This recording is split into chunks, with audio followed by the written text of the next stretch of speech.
In honor of Native American Heritage Month, today we'll be discussing how we use Navajo cultural teachings to support the creativity in Navajo communities. By incorporating Navajo teachings into our leadership styles and creating a supportive environment for creativity, we can play a vital role in fostering innovation and resilience within our communities. Navajo teachings emphasize harmony, balance, and respect for all living things. These principles can be applied to leadership in various ways, such as encouraging collaboration and consensus building among community members, promoting open-mindedness and a willing to consider new perspectives, supporting the preservation and revitalization of Navajo culture and language. So for the first part of our Sihaisin Hour, I want to talk about how Navajo teachings inspire creativity. So my first question is, what specific Navajo teachings can be used to inspire and motivate creative individuals within the community? And Mary, we can start with you.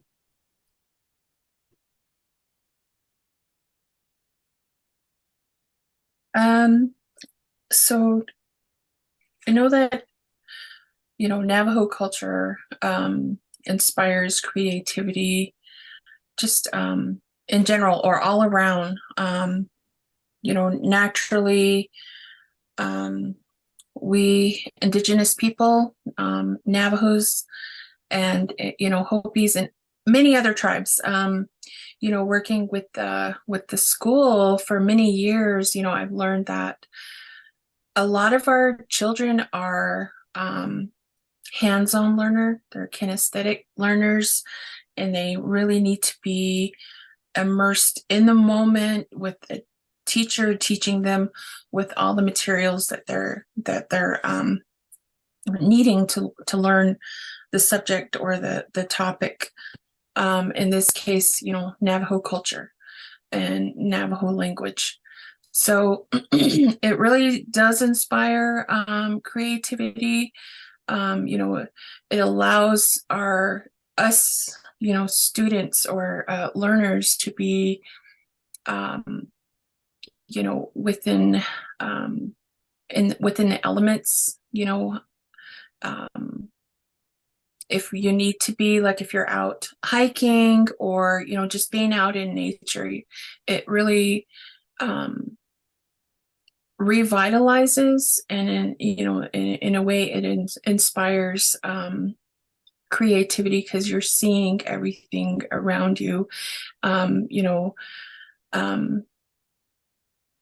Studies show that there's better learning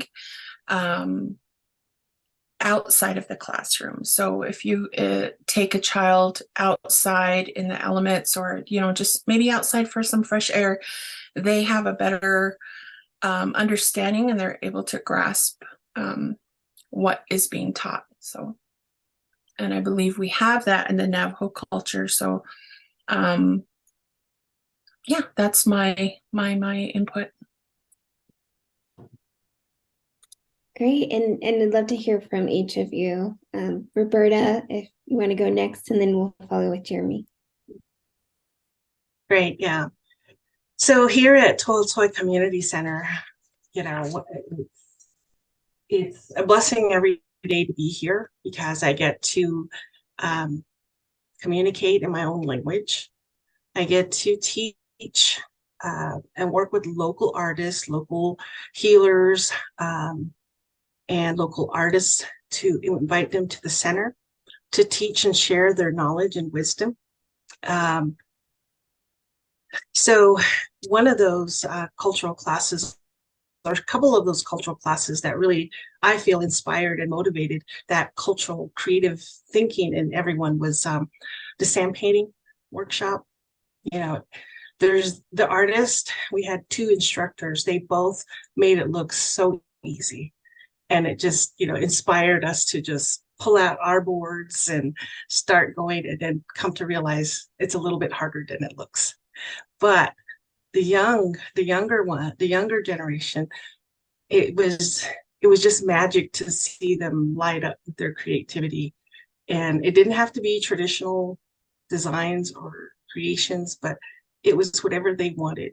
One young boy, he probably was 6 or 7, he immediately said, I want to draw, I want to sand paint a cow, a bull. And so he did it all.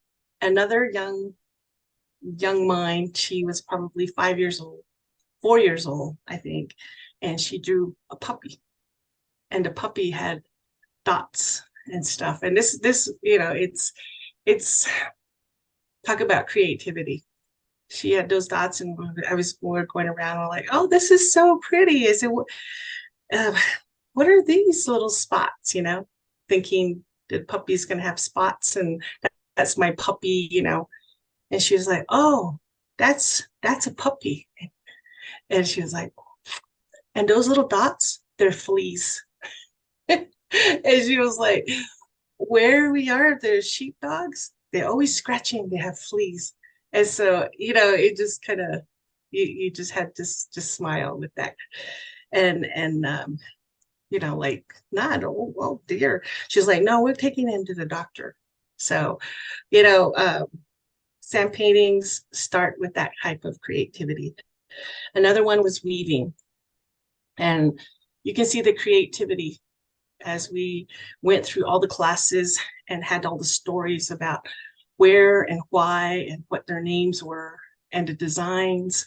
At the end, everyone built their loom. And when we started weaving, we realized how hard it was. And so we were given instructions again, and we found it's all about math.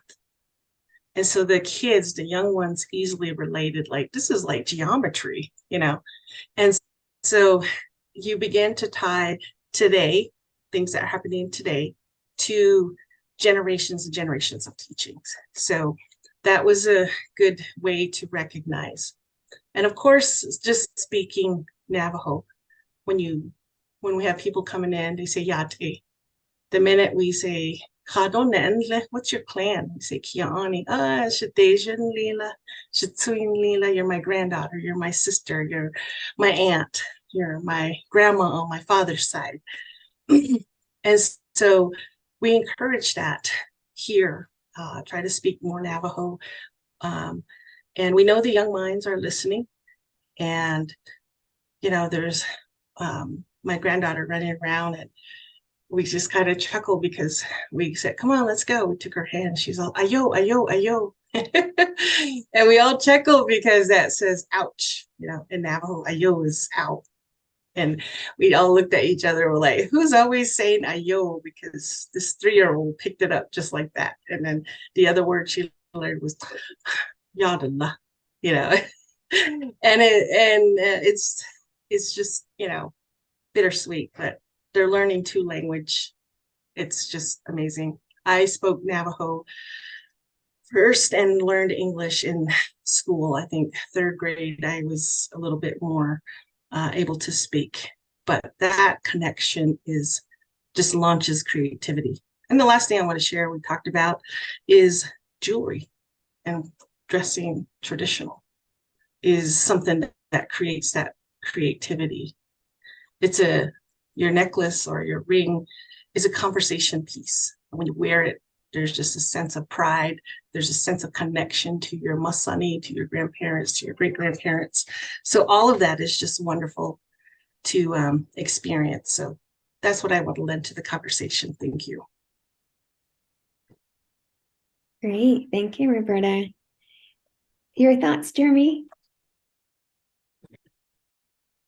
So, to me, the question, what specific Navajo teachings can be used to inspire and motivate?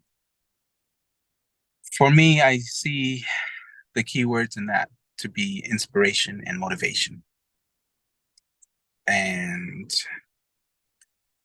as a young Navajo boy,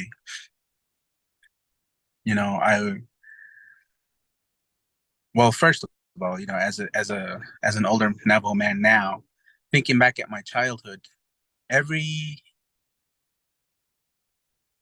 that was ever told to me or showed to me by my parents, by my grandparents, it was always a teaching moment. And to inspire or motivate somebody, it has to have positivity behind them. Not so much praising the child all the time, but also, making them understand that there's consequences to your actions. There's consequences to the choices you make. And reinforcing what, your parents know you best, really. My parents knew me best. They knew when I needed space to, figure things out on my own, but they were there when I needed them. And I try to do that with my kids now. So to me, now the specific Navajo teachings is what my grandparents taught my parents. How to be patient. And I think that's probably one of the biggest things, in teaching, is to be patient. And if you can be patient with the person that you're teaching, you'll begin to inspire them. You'll begin to motivate them to learn more, to be more creative, to be more involved. So that's what, for me, the Navajo teaching would be. Thank you.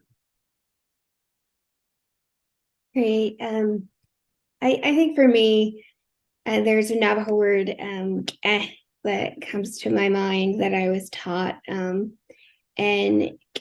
is, the meaning refers to like a sort of solidarity within our community, understanding our interrelatedness and our interconnectedness to each other as human beings, as Dene people. And it also includes concepts like love and compassion, kindness, friendliness, generosity, and peacefulness. And so, when we incorporate this concept of into our work as leaders, it helps us understand our responsibilities, helps us understand our social connection and how we're interrelated with each other. Another word that comes to my mind is the principle of self-reliance. And we talk about this as part of our strategy here at Lido, which is Twajit Ego. And that means that it's basically up to us to kind of pick ourselves up by our bootstraps. It's up to us to decide for ourselves how we want our lives to be, and how to be self-reliant, and the empowerment that comes from within ourselves. So that's something that, as a strategy, we try to use as a nonprofit, as an organization in our work, to kind of uplift the self-reliance that we have in ourselves. And we try to empower that in our community members and our relatives as well. So that's a very different approach. It's a Dene concept, a Dene principle. And a lot of times in America and the United States, it contrasts because, it's Americanism is more individualistic, in my opinion. Whereas in the Dene way, it's like trying to understand our relations to each other, trying to come from a place of abundance in ourselves, of belief and the hope in ourselves, the beauty in ourselves, and how that's related to the beauty around us, the beauty in other people. And it's just like a whole different way of doing community organizing, of helping other people. I think it's more sustainable long-term in the end, because you're kind of being a little bit more considerate, right? And so those are a couple things that I think really help foster the creativity. And, it's something that I saw, being born and raised on the reservation in my family. I was raised by a bunch of matriarchs, a bunch of women, my cousins, my aunts, we all raised each other in really difficult socioeconomic circumstances. We had to rely on each other, we had to depend on each other, and look out for each other. And so it taught me very early on that when things are challenging, being on the reservation, and we're dealing with poverty and just really poor conditions, not having running water, not having power, not having basic infrastructure, we had to get creative, and we had to depend on each other and our skills and our knowledge that we had.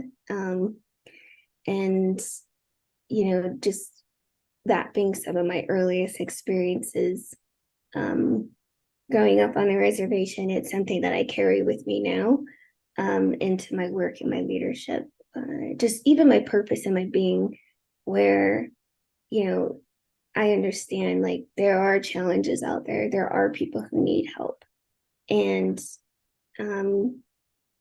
we should help other people. We should help as we journey, not just ourselves, but our friends, our family, the community who are in need, because that's our identity, as Diné people. So that's something that I find myself often doing. And I just know that for as long as I'm here, in this realm, like, my purpose is going to be to serve other people and to try to understand my relation to them and know that I'm connected, not just with my team here and you guys in our community, but also our other relations out there, the ecosystem, the sacredness in the water, the sacred elements, our air, it's all a relationship. We wouldn't exist without air. We wouldn't exist without water. And so we have a very vital, important relationship with those elements. And so it's also important to be cognizant of that.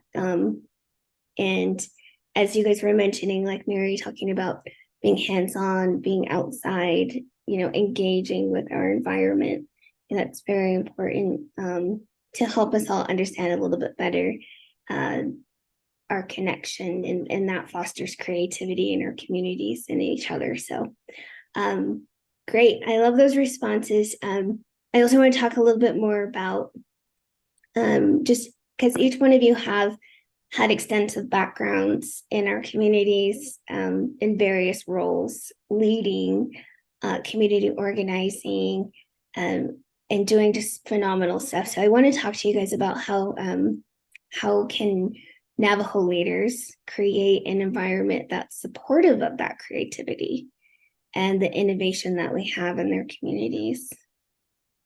What are some cool ways that you guys have seen that?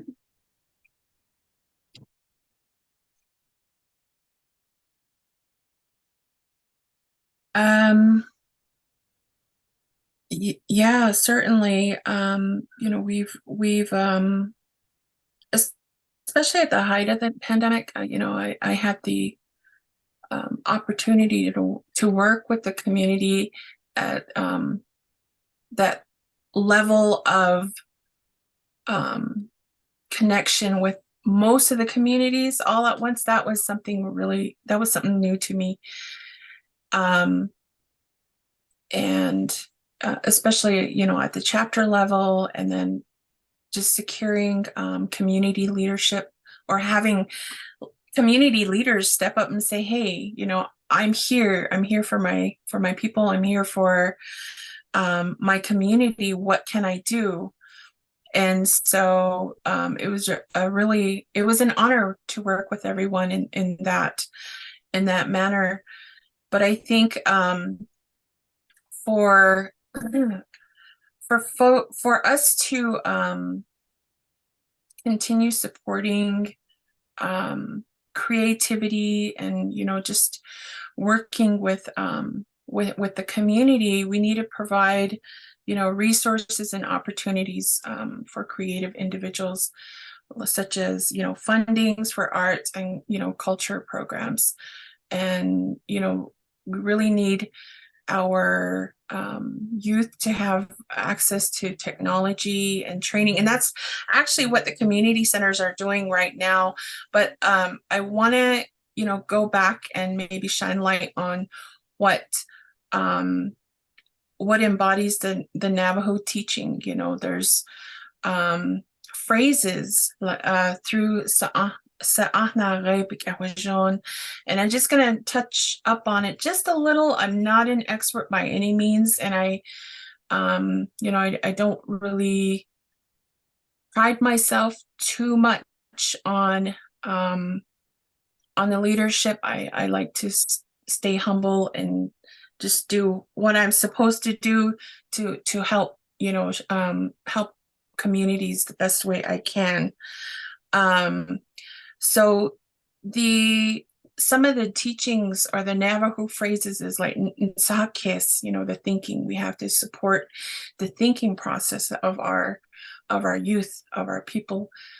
Even young adults and elders, they still need that. They still need that support so that they can utilize that, revitalizing the thought process in Sakis, with what our communities have experienced during COVID. There was a lot of disparity, a lot of hope was taken, a lot of loved ones were taken. So we're trying to bring the communities back to that that way of thinking, and remind them, bring that back into the way they're doing things. And then also introducing planning. We're constantly collecting information from the community members. We're asking them, what they would like to see in their community, because it is their community, and we want them to feel included and invested in their community. So, the doors are always open there for, planning. And the directors at the community centers are doing a great job, just making those connections with the community members and those that are attending the workshop. So we're all working together, and that's what I wanted to say that I'm so proud of. And Ina and living, of course, we've touched up on that as well. The basic living necessities. We've tried to provide COVID relief items and so forth. But Ina is just to think about which is in your you have to make sure that you're okay to take on a new task. You need to make sure that you're going to be a good leader that day, or just a good reflection of yourself and your ancestors' teachings. And so just making sure, even down to maybe just being a parent or being a student, I'm going to be the best student I can be today. I'm going to be the best parent I can be today. I'll be the best coworker today, or the best leader today. And so and as a parent, there's different components to trying to to providing the needs of your family, making sure that there's food on the table, shelter, that everybody's health is in balance. And so those are some of the things that are part of the Navajo teaching. And then Sihasin, just reflecting, going back and looking at what's being taught, and cherishing that, and making sure that you're going by what your elders are teaching. And it could be a kind, loving, caring type of teaching, or it could be hashka, but when it comes to that time, it's very important to listen and take that information in. And so those are some of the teachings that are taught through the Navajo way, and we're trying to we are reinforcing it at our communities, with the presenters that we are, securing, or the directors are securing, and it's beautiful to watch, because I never thought that I didn't realize our leaders, our co-founders vision, and I'm so thankful and happy that they were able to envision that there was going to be a resiliency program after direct relief, after the emergency drill and everything. Now everything has calmed down a bit. We feel safe. There's not there's not as much uneasiness. I mean, COVID is still there, but we have it feels safe. It feels safe to be out and about. It feels safe to gather, to reconnect with our kinship. So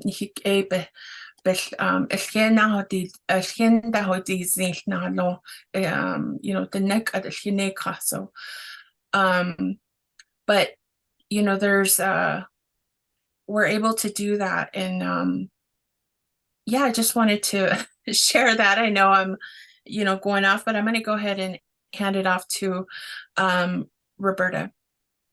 No, Mary, that's great. We appreciate your wisdom and your knowledge. Go ahead, Roberta. Thank you, hat, Mary. What comes to mind for leadership is the basics, the basic fundamental of who we are. And, it's similar to the concept of you have to love yourself first in order to be able to inspire and impart that teaching that people will begin to recognize, and that children will begin to recognize and honor. And so that leads to leading by example. And you can't do that unless you love yourself.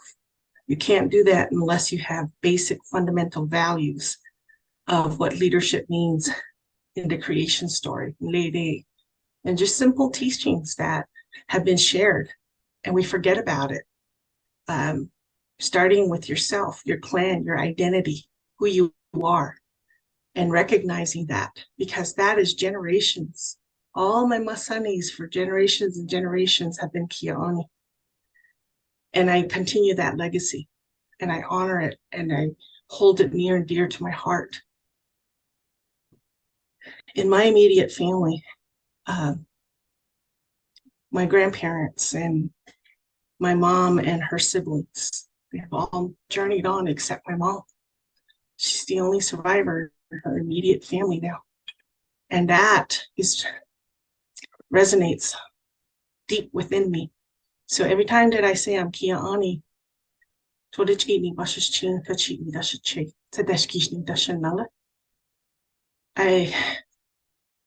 it brings out the leadership in me. It brings out the pride and honor, respect. And so recognizing who you are, where you come from, giving praise and honor to your parents and your grandparents through your clan is really important. And then the other basic teachings of leadership is you got to be able to be disciplined enough to take care of your home. My mom always says, I don't she answer let's test at behind nante. I don't she put the no. What does that mean? That basic teaching. You take care of your home. Your dishes better be washed. Your house better be clean. Your bed better be made before you go out the store and begin to preach or teach or be a supervisor. Do that here first. That's going to give you a solid background. And I chuckle and I smile, because even at my age, I'm told that. So You have to have a solid home, a safe home, and good teachings. No laziness, no can't.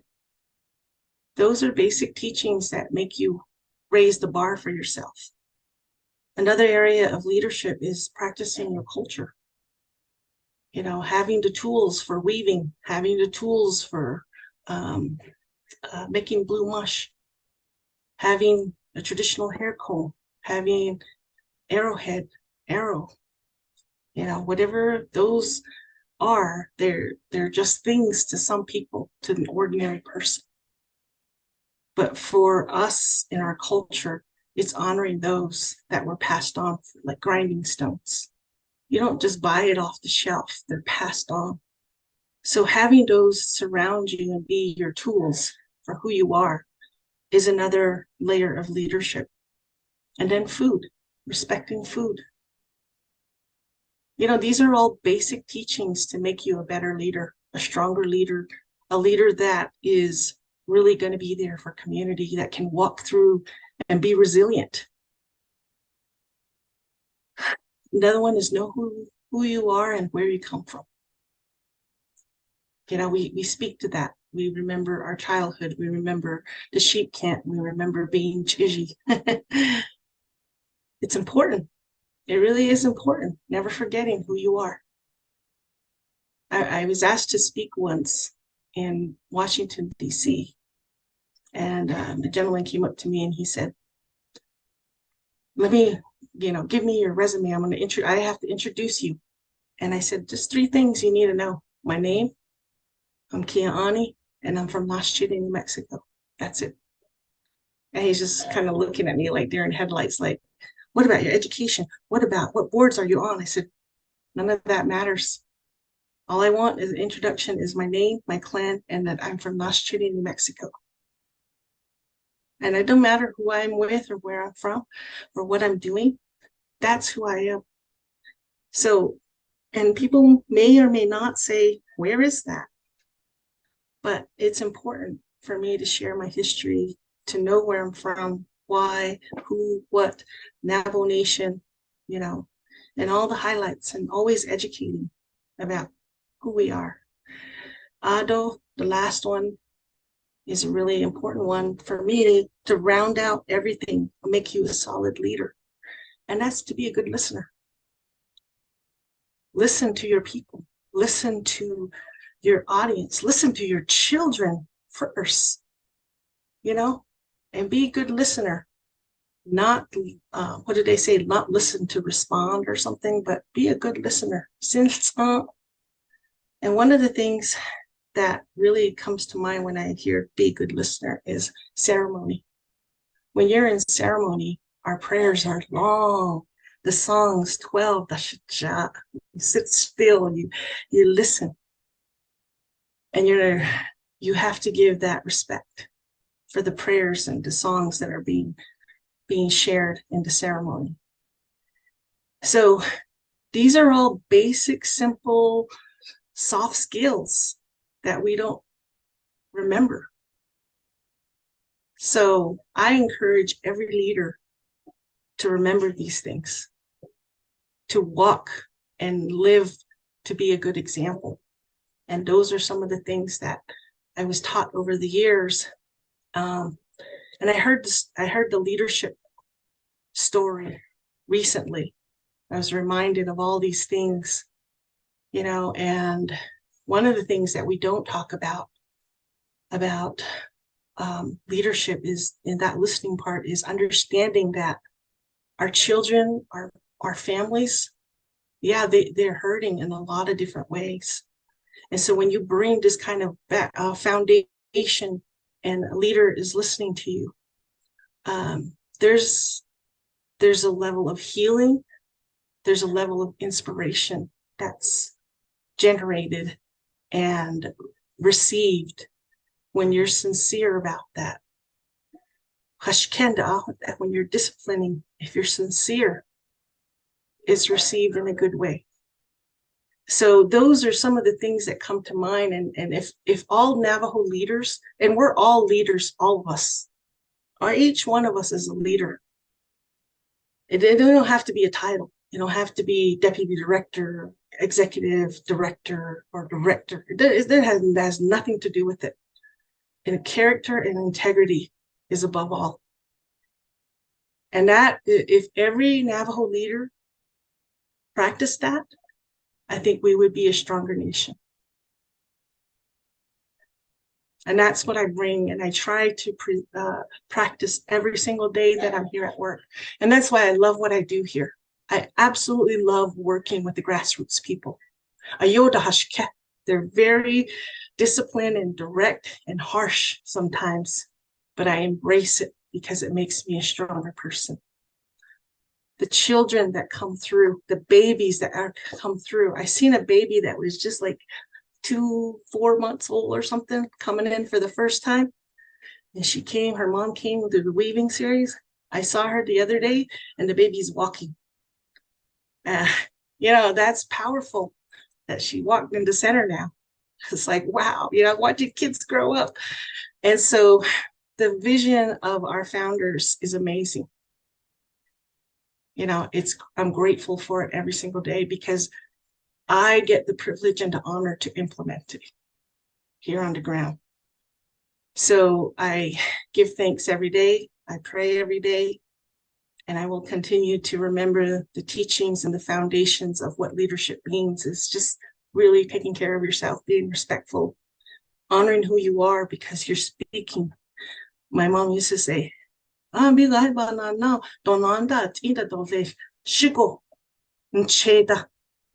if you go out and be mischievous and be disrespectful, they're not going to remember who you are. They're going to remember us, your mother, your grandparents say, how come they didn't teach her nothing? Well, she is so disrespectful. They're not going to say that about you. They're going to say that about me. And I will be, if she could have said it in English, she would have said, I'll be darned if you're going to smear my name, my hard work. So be a good leader everywhere you go. And if you can't handle it, if it's too hot in the kitchen, stay home and go take out the sheep. That was my harsh teaching, even when I thought I knew better. So for me, that's what I look for in a leader, because that changes everything. That expands the knowledge, that expands the skill sets, that encourages, inspires people to pursue their passion and their dreams. Short this case though, just that teaching. I'm not the greatest person, but I live humbly and I try to teach and honor the legacy of my grandparents. To me, that's true leaders, and I challenge every leader to remember those things, because being a leader means you're going to be criticized, beaten down, and you're going to sometimes get no thank yous or anything. You have to take it. So,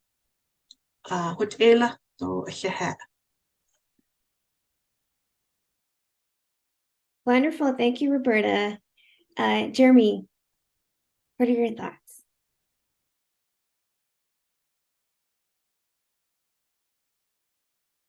Oh, I think you're on mute, Jeremy.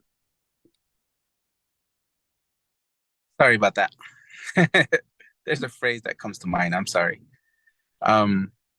Say what you mean and mean what you say. As a leader, you need to earn the trust of the people you're leading. If you don't have their trust, they're not going to follow. If you don't earn their respect, if you're demanding respect for them, they're not going to follow you. As a leader, you have to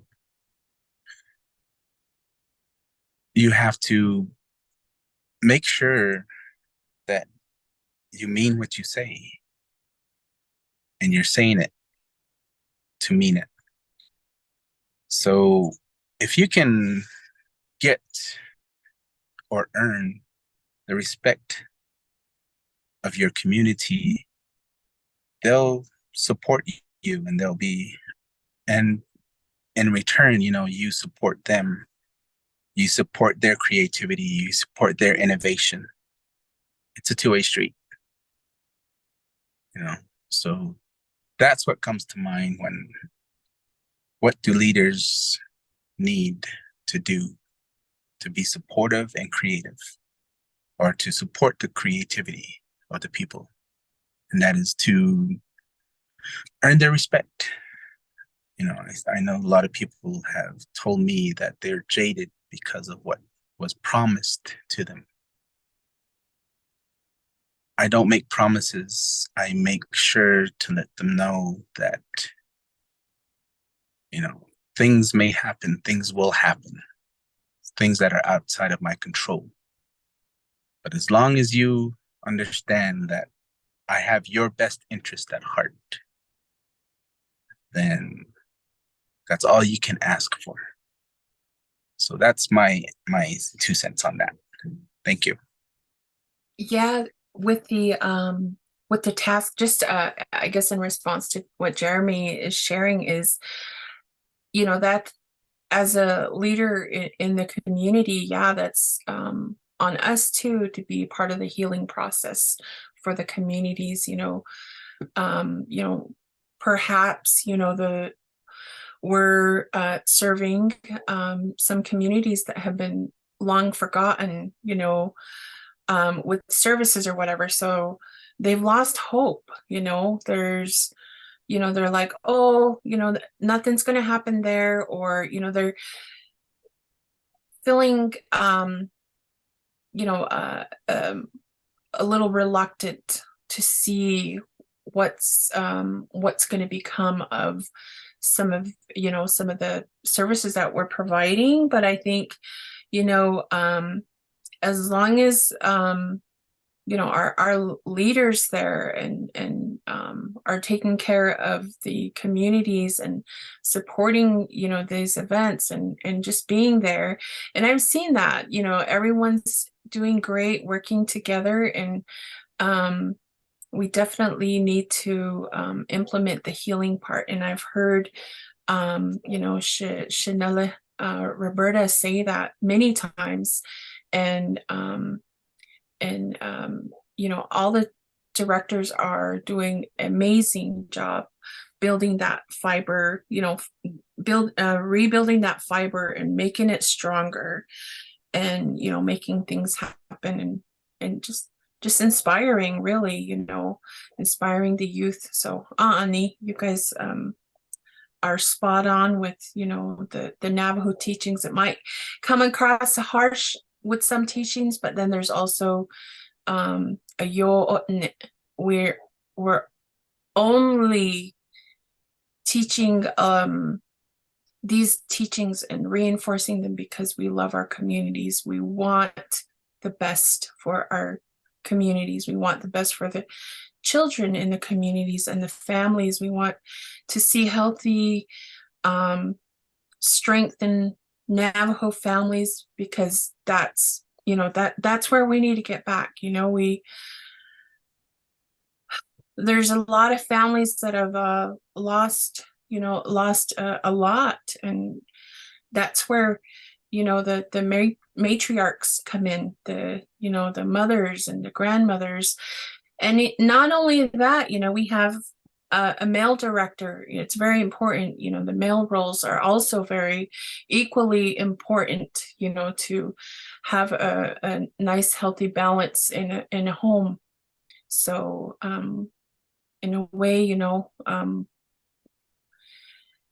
we're asking for support. We're asking support to do this work, this big, this large amount of work that we've taken on. And I just really want to commend all the the centers, the directors, the teams. They're doing amazing in doing the resiliency work. So I'm very proud of each of the centers and the way things are coming together. So yeah.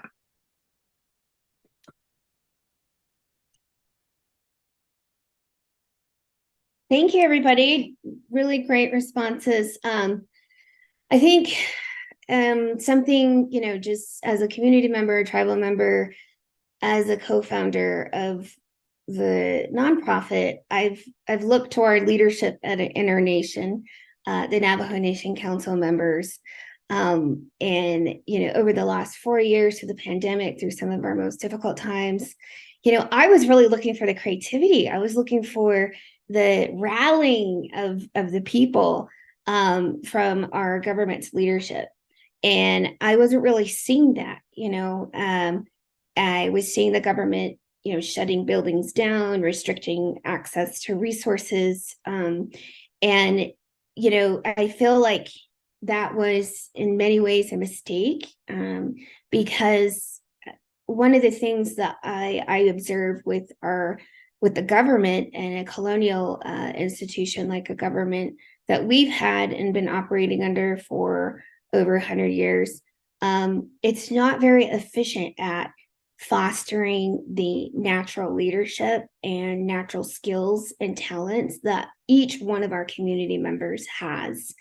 And so I think that was something, that's just not effective with our nation's government. There's not enough cultivating and supporting and celebrating of our tribal members' natural talents and skill sets.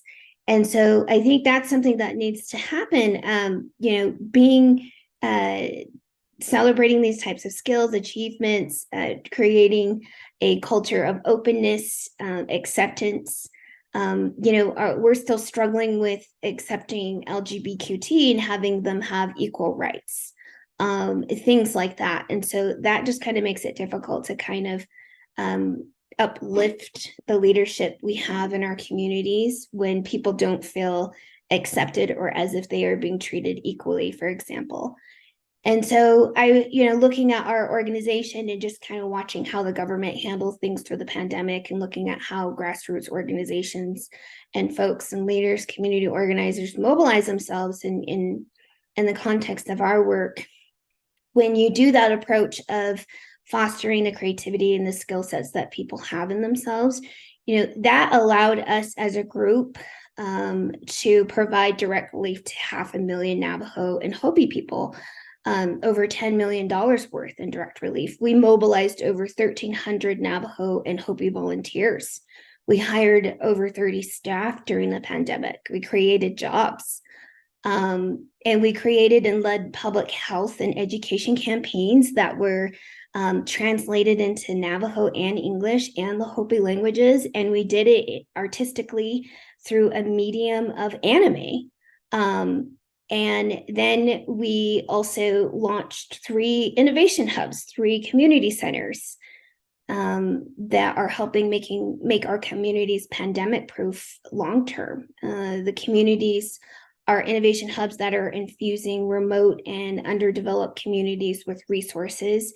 We're fostering the natural leadership and entrepreneurship that exists in our communities that are lacking support. And we did this all in the last 3.5 years, just a handful of us, because we fostered the skills and the natural hope people had in themselves and gave them an opportunity to share those skills and those strengths with other community members. And it's been such a different approach. And it's something that I really wish that our Navajo Nation's government would do, is to foster the skill set and the creativity that we have in ourselves a little bit more. I think it's, with all the red tape that we have, having to navigate with the US government, state governments, I think it's really important to believe in our people, to uplift them, meet them where they're at, and provide them services where they're at. And I mean, we flipped an old laundromat and turned it into a community center. Speaking of, 2 laundromats, we flipped two laundromats. We found some buildings that weren't being put to use, and we turned them into community centers. Now they have Starlink access. Now they have like the fastest internet and the most quality internet on the reservation. better than mine here in this urban setting, So, and then we're increasing access to our community members that way. So just that's a quintessential example of how we can foster the creativity in our communities. So that's something I would say to our leaders is like, just figure out ways to celebrate the achievements of our people, uplift them, foster their skill sets, their knowledge. We have many talented entrepreneurs in our community, brilliant ideas. They're figuring out how to survive in some really difficult circumstances. They don't have a whole lot of support system, but they're very innovative, very wise, and it's beautiful when you foster that. So those are just some 2 cents I have on that topic. I hope to see that a little bit more. But yeah, we are at the hour, and that brings us to the end of our Sihaisin Hour episode today. Thanks to our special guest for joining us today. We hope that what we shared today was beneficial to you. Thank you all so much for your support, to our donors and our supporters, for helping us create positive change and do this work. As always, thank you for listening to Sihaisin Hour. And if you enjoy our shows, please share our Facebook page and follow us on Instagram. If you would like to support our work, visit our website at www.navajobisolidarity.org. Thank you all, and I hope you guys all have a great and safe day.